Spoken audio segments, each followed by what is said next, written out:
Hello, my name is Sam Parrish, and I'm currently a recording arts student at Full Sail University.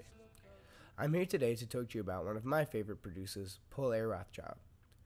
A Rothchild was born into a musical family in Brooklyn, New York in 1935. His mother was an opera singer, and he started his rise to musical competency early in life. He was classically trained as a conductor, but after hearing a revival of folk music in Boston in the 1960s, Rothchild was behooved to become an active part of the scene. He started selling records, but quickly got immersed in the recording side of things.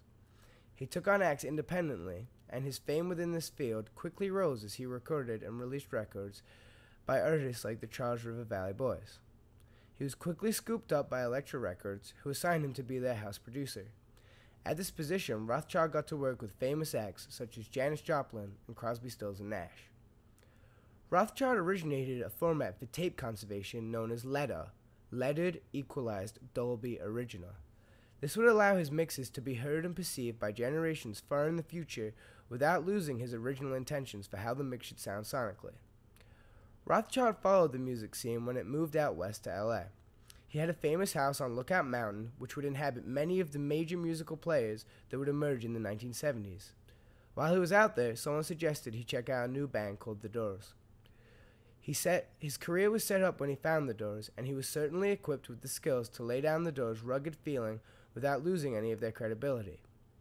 Rothchild stayed with the Doors for their first 5 albums, but turmoil between him and Jim Morrison forced him to leave while they were cutting the 6th album, LA Woman.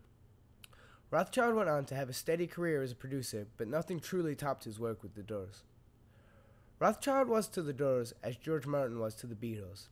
Even though their styles vary immensely in almost every way, both were quintessential elements to some of the greatest albums ever cut.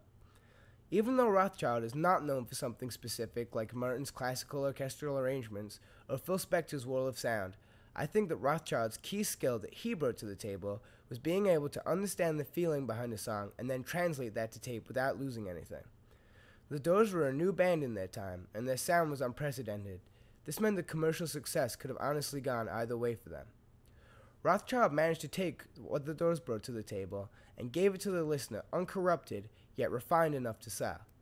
I think Rothchild's ability to carry out the original vision is the defining characteristic to his style. After his work with the Doors, Rothchild's most famous work was with Janis Joplin.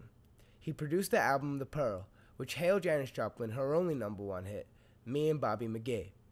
Unfortunately, Mr. Rothchild passed away at age 59 in 1995 to lung cancer. His work will never be forgotten, as the Doors have a sound that many have tried to emulate, none of which have been successful in surpassing the utter rawness in which they possessed. Thank you. Once again, my name is Sam Parrish.